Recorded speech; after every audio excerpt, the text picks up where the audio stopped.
সামনে একটা ছায়া দেখা দিল।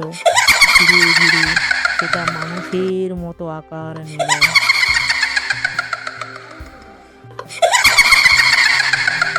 তুমি তো তুমি কি কখনো মিথ্যা বলেছ?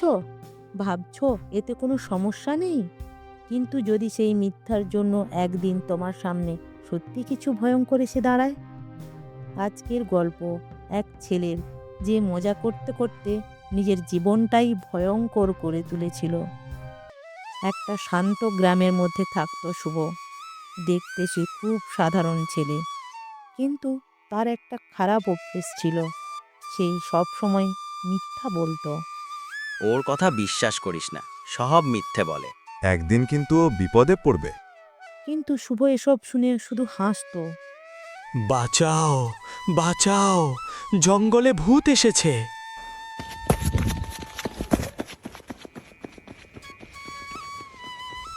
গ্রামে সবাই দৌড়ে এলো, কিন্তু কোথাও কোনো ভূত নেই।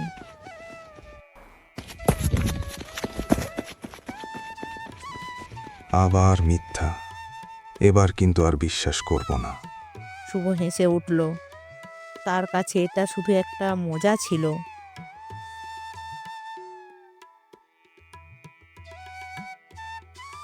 কয়েকদিন পর এক অন্ধকার রাতে শুভ একা জঙ্গলের দিকে গেল। হঠাৎ চারিদিকে অদ্ভুত শব্দ শুরু হলো। কে কে ওখানে?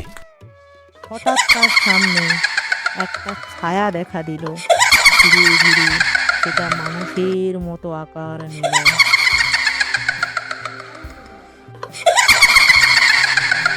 তুমি তো বলেছিলে ভূত নেই। না, না, আমাকে ছেড়ে দাও।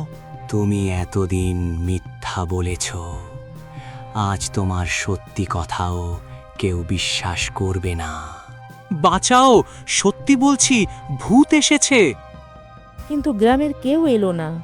ও আবার মিথ্যা বলছে, যেও না। শুভ একা, সম্পূর্ণ একা।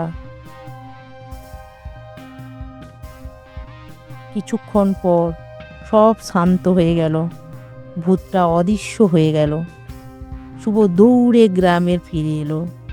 আমি ভুল করেছি, আর কখনো মিথ্যা বলবো না। সেই দিন থেকে শুভ বদলে গেল। মনে রাখবে, বারবার মিথ্যা বললে একদিন সত্যি বললেও কেউ বিশ্বাস করবে না।